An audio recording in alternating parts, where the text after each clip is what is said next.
welcome to a very exciting Simple Talk segment with me, Minol Dee. And on the show today, I have with me another pioneer DJ slash event manager, one and only Ruki Dole, who's to the show. Thank you Ruki, very much. Thank you for good having to me. have you with us.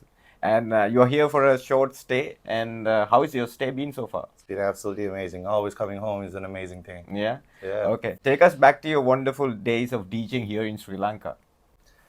I guess it all started way back in the day with Cool Tempo, Kamish. Mm.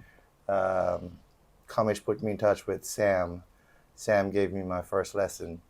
And then from that point onwards, I kind of did my own thing, kind of tried to figure out some gigs from batch parties and whatnot.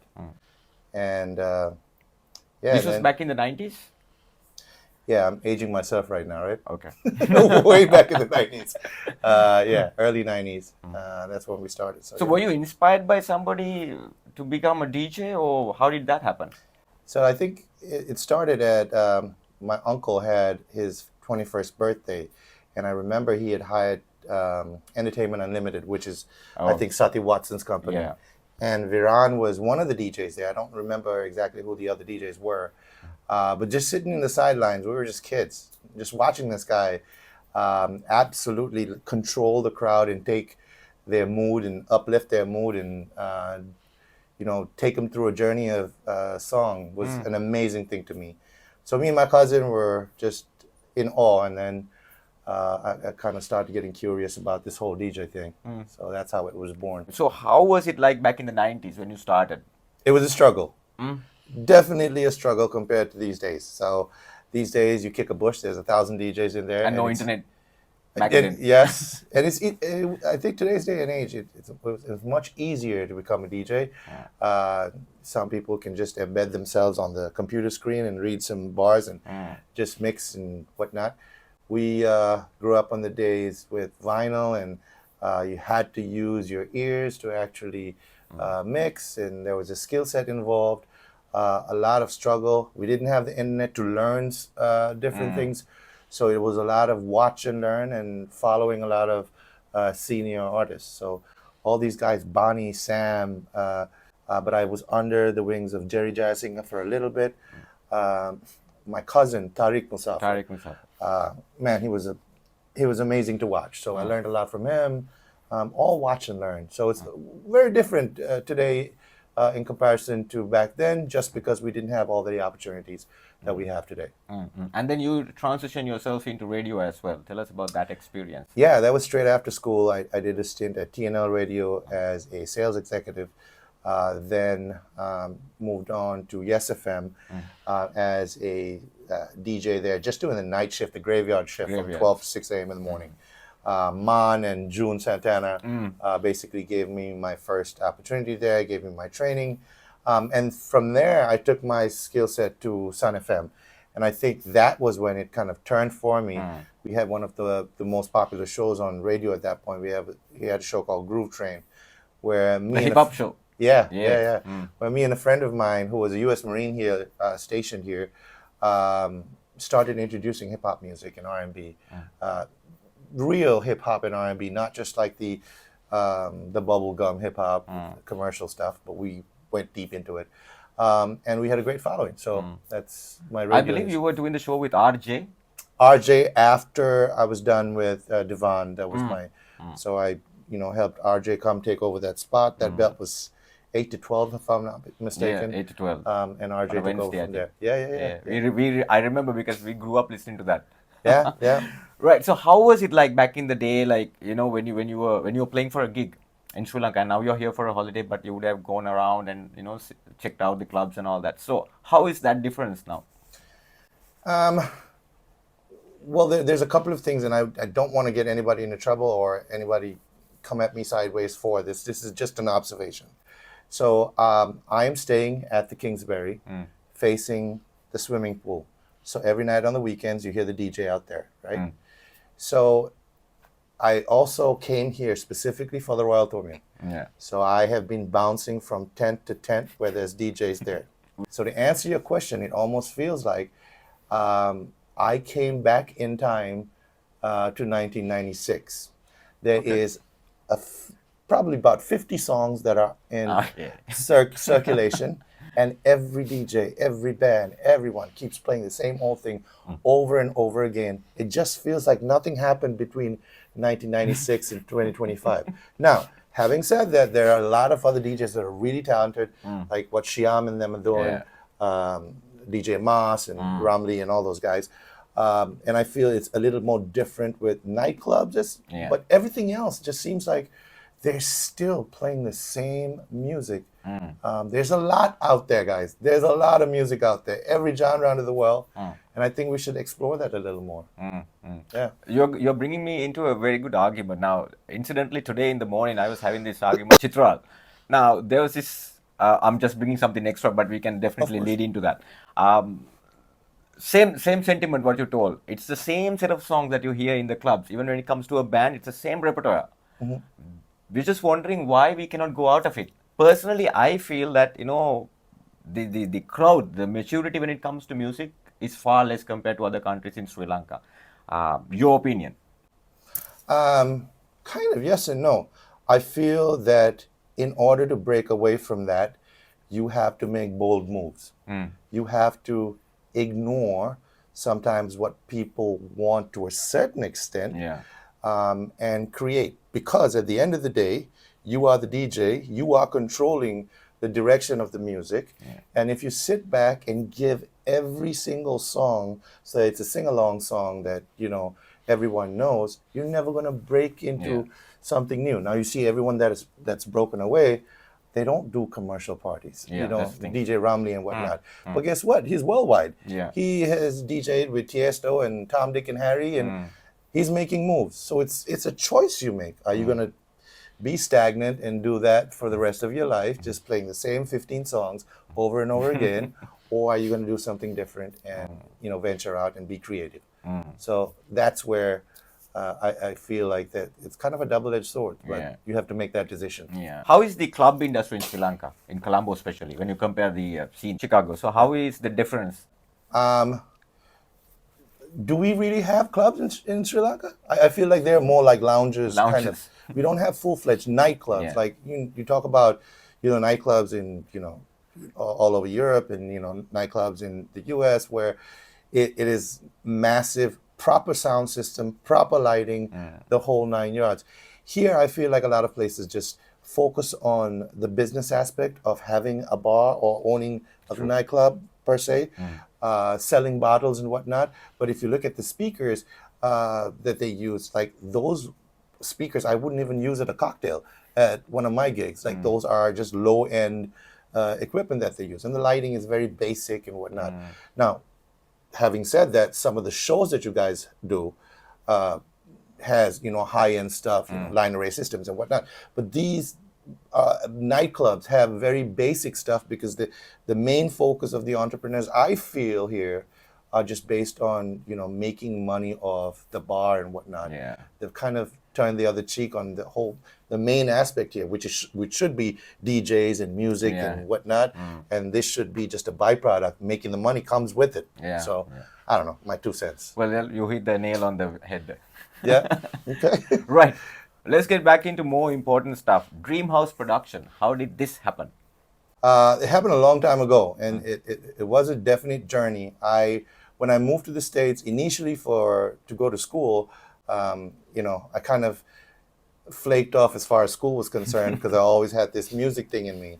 And then I started focusing on trying to get into like clubs and bars and whatnot and get my feet wet as far as getting into the music scene there. So I did that whole thing for a while, and my nightlife kind of took off. At one point in Chicago, I was DJing at 9 nightclubs in 1 week. So I was doing 2 sets here, running to catch the other set, and I was all over the city doing clubs, like full-fledged clubs, working for different promoters and whatnot. That got old very fast, when you don't basically have any sleep. And I had 2 kids, trying to juggle a family life, and I always had a day job. I was in, network security. I was in IT and whatnot. So just the mere fact of like having to wake up early in the morning after going out and DJing, 5, 6 nights a week, and then juggling kids with it kind of got old really fast. So I thought of still staying under the music umbrella, but something a little better as far as scheduling is concerned. So I started focusing on a niche. I started focusing on weddings and corporate events. And all of a sudden, it paid way more than these club gigs. I would make what I make in 2 weeks in one night doing one of the weddings that I do or a corporate event. So that was the main reason that Dreamhouse Productions was born. And we've gone from strength to strength. Now it's been since 2008. So almost coming up on 20 years now. How is the business when you started and now? I'm sure it would have been a struggle in the beginning. 100%, just like anything else, right? So the business, when we started, it was less than 5 to 10 weddings a year. And now we are, we focus on about 120 plus weddings a year. I have a team of DJs that work for me, a proper production crew. So it's definitely large scale, even from the prices that we charged. I remember the first time I charged for a gig to do a bar gig. It was $50 for the whole night. And I can't even pay one of the guys that lift my speakers $50 right now. They'll slap me. So we've come a long way. We've grown the business. We're international right now. We travel a lot. We're out of state a lot. We do weddings all over the country, from New York to Cali to Ohio, Michigan, New Jersey, Virginia. And then we also had the opportunity to get out of the country. So we've done weddings in Mexico, in Tulum, Mexico, pretty exotic places. And, we're building that brand to, focus on more countries. Maybe one day Sri Lanka too. So how is the wedding market or the industry there in the US? I mean, are you catering to the American market or the foreigners who are coming for destination weddings? Yeah, so we don't have too many foreigners that come to the US to get married.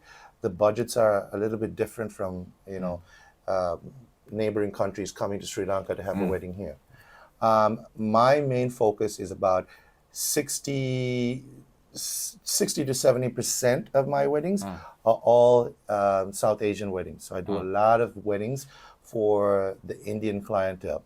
So everything under the umbrella of, South Indian, North Indian, Guju, Punjabi, everything under the sun, we cater to. Those are much more lucrative in the sense that you're not just looking at a wedding from 6 to 12 midnight. You're looking at 3 days sometimes. So it's a lot more work, but it's a lot more rewarding. The rest of the 40% is more of our American weddings. Those are much easier. You don't have all the annoying uncles and aunties telling you what to do. So it's very, very easy. Even a ceremony will last, 15 to 20 minutes. It's very quick. Transition into cocktails, go into reception, and you're done before you know it. But with the Indian weddings, it's a lot more moving parts. It's a lot more interesting, but a lot more work, a lot of heavy lifting. Just a question for the fun of it. What's the most popular first dance song there? Is it From This Moment by Shania Twain, like No. here?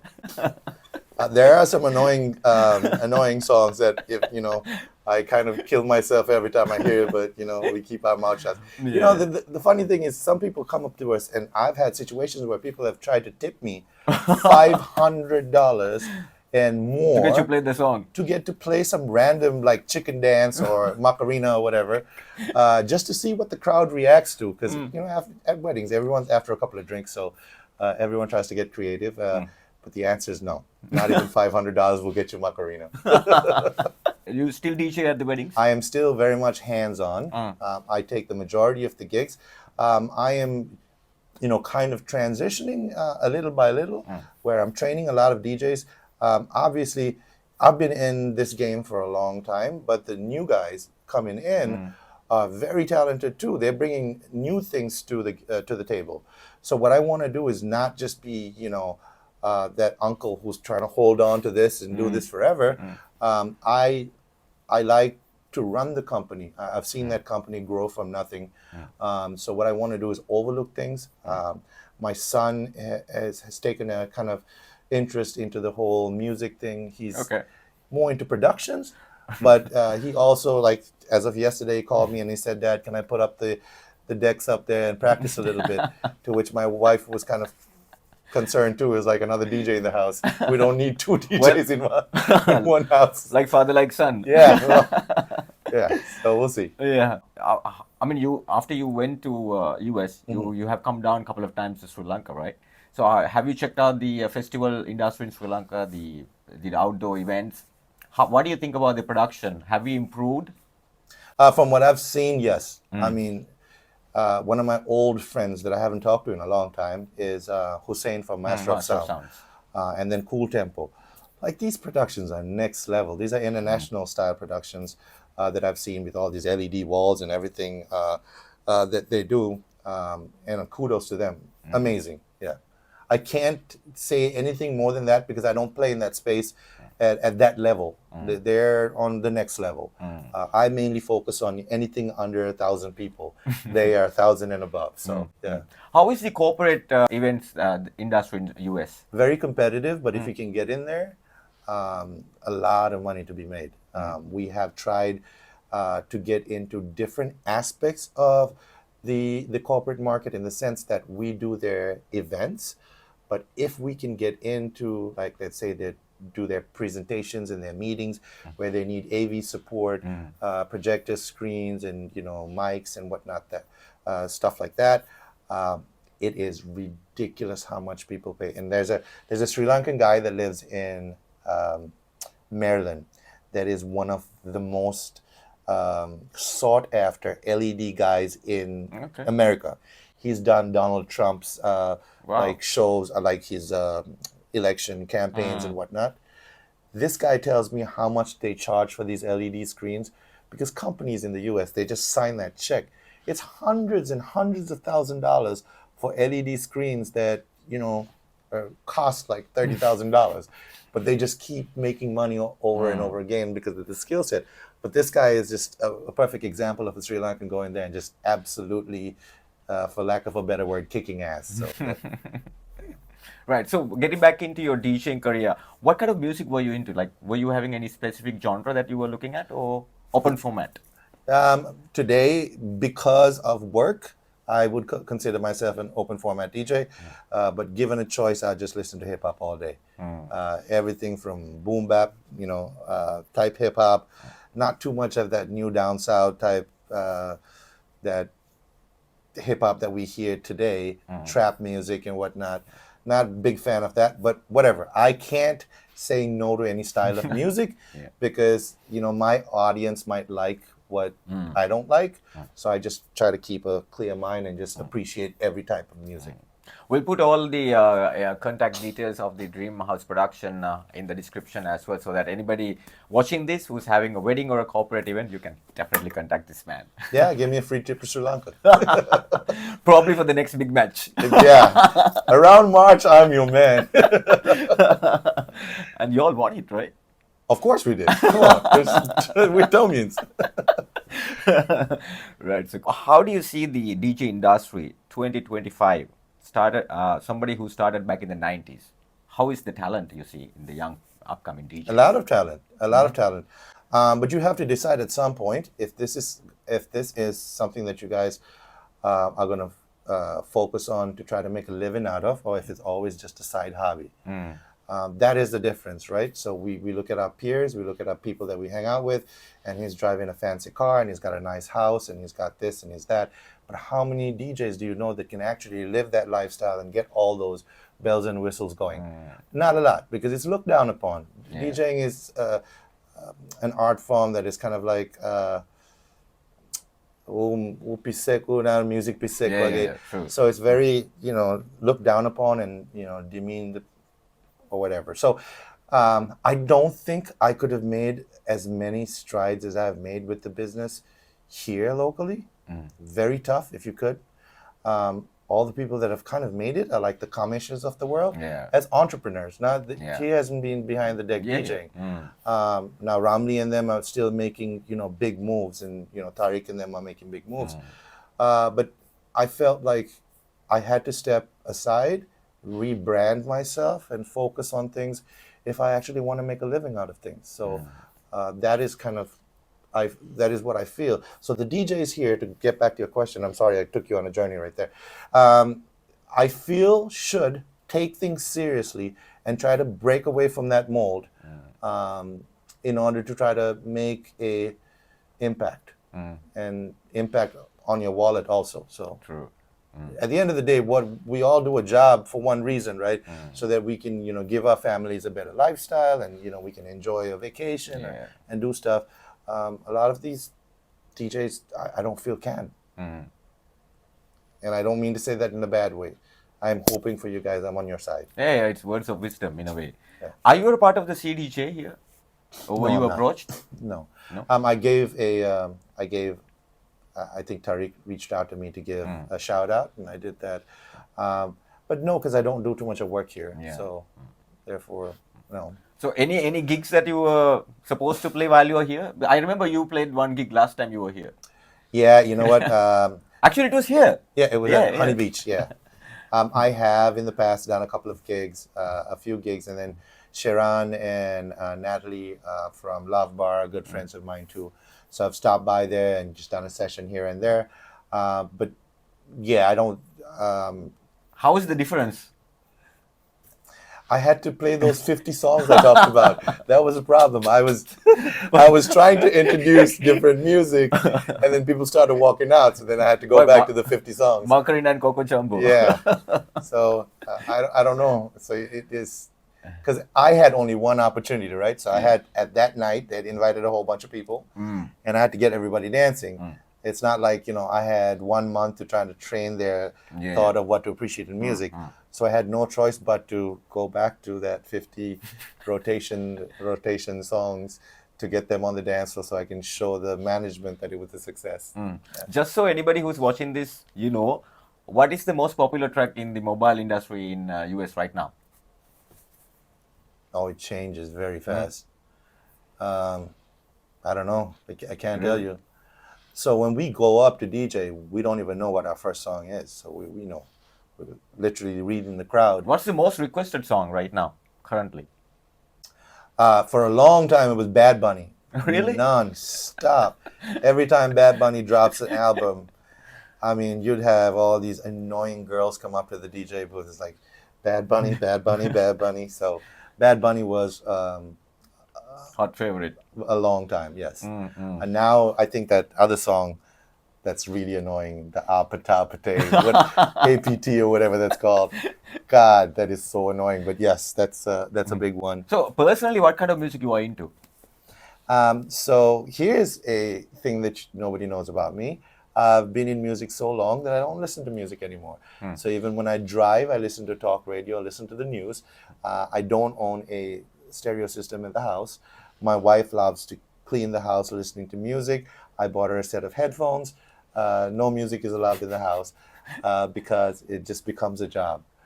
So when I listen to music, it's either hip hop or I love like Frank Sinatra, Dean Martin, some type of throwback big band type music. Yeah, that's where my appreciation is. Right. Anything more that you want to highlight on the Dreamhouse production that we didn't touch upon? No, it is well.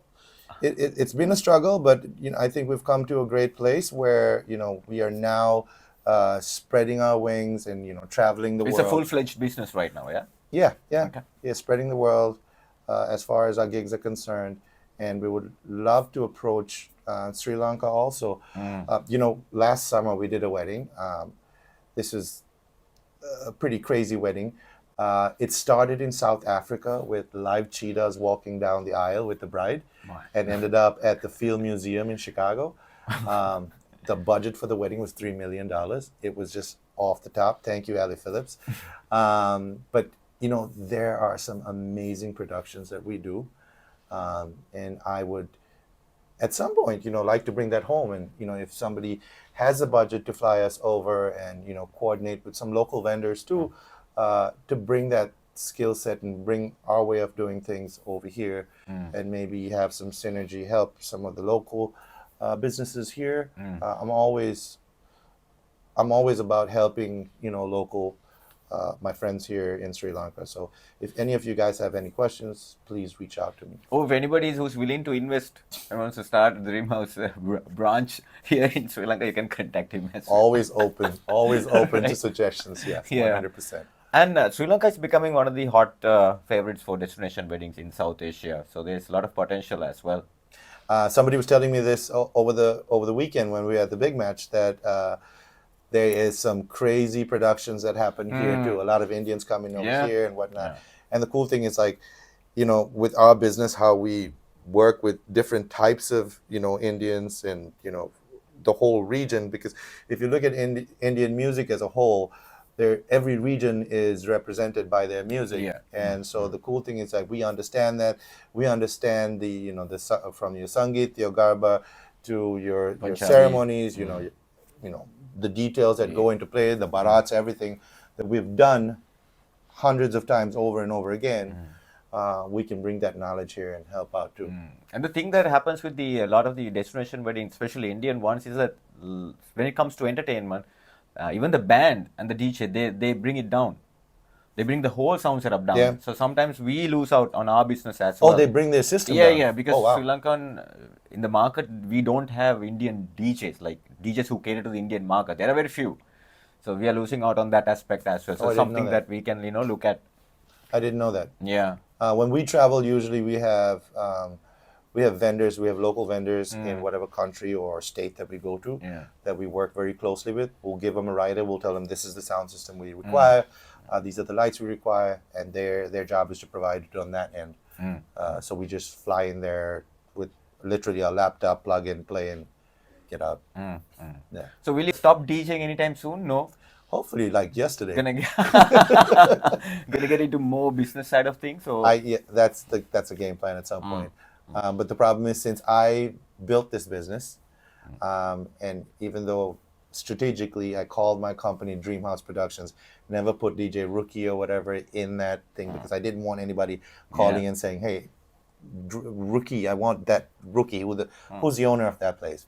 So I put Dreamhouse Productions because we are a team of talented DJs. There's other DJs that are as good as me or better than me.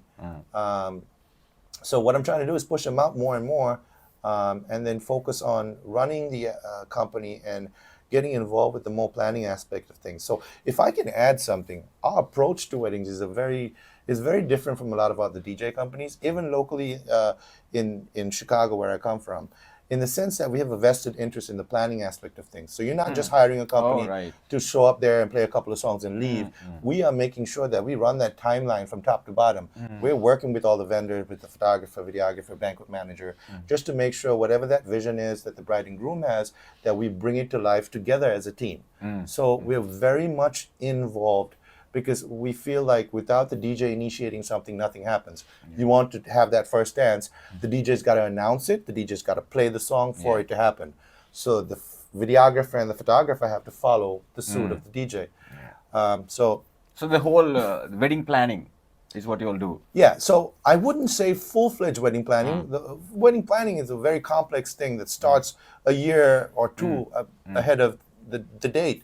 What we do is we coordinate on the day of with all these vendors just to make sure that everything runs smooth. If you have that mindset that all you're going to do is just come here and play a couple of songs and leave, you're not really helping out. The last thing we want to do is have the bride and groom or the immediate family members of the couple have to worry about what happens next and have to worry about, oh, did that person get seated? Is this going to happen next? What's going to happen? So we do the heavy lifting for them. And it's kind of a value-added service that has made us stand apart. I think that's one of your unique selling propositions also, right? 100%. A lot of the other entertainment companies, what they do is they just come and set up the sounds and play the songs. That's all. Yes. So there's So something we look at the whole picture. Apart from dressing and makeups. We'll get into that too. Up to date, it's still a controversial topic. Are you the first rapper in Sri Lanka? Oh, wow. Just like a bomb in the face. No, I appreciate you asking that question because there is some back and forth about it. Yeah. So I think if you ask me that question and if we go down in history, I think the first ever rappers in Sri Lanka were actually the gypsies, right? No. Yeah. Pay attention. Uncle Johnson was Uncle a rap. Johnson. That was a rap song, right? So in that sense, they were the first to come out. Now, as far as the next to come on stage and rap music, now these were cover versions, but it was still rap music, was Shiraz, right? Okay. The first ever group to do anything original under that hip hop umbrella was Rude Boy Republic, which was I think we were called Rap Squad back in the day, and then we changed to Rude Boy Republic after Shiraz joined us. So Rap Squad was me and this guy called Asif that started this. At that same time was Brown Boogie Nation. So Brown Boogie Nation came right after us. Brown Boogie Nation had the Gajan? first. No, that's Urban Sounds. Urban Sounds. Okay. Yeah, Brown So Boogie before Nation that. was Randir and Okay. Nishan and Subodha. Right. Right? Okay. Really talented kids. But they had the first ever appearance on TV because Nishan used to work at Ya TV. Okay. We had the first ever performance live. We did, I think this was in 95 or 90, no, or earlier. We had this show called Stars of Lanka at the BMICH. That was the first time an original hip hop song was performed in Sri Lanka. It was produced by Dilup Kabadamandalige, Okay. and it was the Rap Squad that did this. It was so funny that they had no idea what rap was. Arundayas Mandar Naika, he's the computer, right? Okay. Yeah. Am I Yeah, saying it right? Yeah. So he went up there and he introduced us, and he thought we were break dancers. So he said, "We've got the Rap Squad coming in there, showing you their moves," and they didn't even give us a mic. So when we came up there, the curtains opened and we were standing there. The music had started. We had no mics, so we just ran back behind the curtain, grabbed the mic, and came out and just started rapping. So that is how far back we went. Nobody even knew what it was. So yeah. So the first rapper in Sri Lanka was Shiraz Rude Boy, right? Yeah, I'd give it to him. Okay. Yeah. Because there was this controversial, like you said, back and forth argument. Who is the first rapper? Somebody said it was you because you come from the same group, right? The Rap Squad. Yeah, Rap Squad before, so we were always rapping, but we never had an audience. But Shiraz was doing it way before. He was hanging out with Sohan and the Experiments, Yeah. getting on stage with them, performing. Not too many originals, not one Just original covers. at all. But I think he was doing a lot of Chakademus and the Pliers and stuff like that. He was the rapper for all the songs that Sohan and them used to sing for. Okay. So yes, I'd give it to him. How did you first. get into rap? I mean, like after school, were you like so much into hip hop? I don't know. My uncle said that he had gone to my kind of place and heard Bunty rap. Okay. Apparently, he was DJing and rapping he back has in the the day or same something. style. Mm-hmm. And so I started looking into what this thing rap was. My uncle has given me all these bad habits. So I started researching this, and then it was funny. I went to Alliance Francaise. I still don't know 2 words of French, but I met Asif there, my partner there. And one day we just started talking about music, and then we just both started writing our own stuff. Naughty by Nature at that point was huge, and we really liked him, and that's kind of how we started. And we started, trying to do that. Yeah. Some hip hop history lessons in Sri Lanka. Yeah, long time ago. Right. On that note, we're going to take a wrap. Thank you so much for being on the show. And it's a pleasure. And we've been planning this for a long time. For 3 years. For 3 years. I think everything happens in good time. Yeah. Right. Thank you very much. Let's meet up again next time when you come down, hopefully. Of course. Thank you very much. You're coming down for having me. the next big match in I 2026. think one of my best friends is playing. His son is playing next year, so Okay. I'll be back next year. Something to look forward to. Right. Thank you so much once again. Good to have you. Of course. Thank you All very right. much. Safe journey.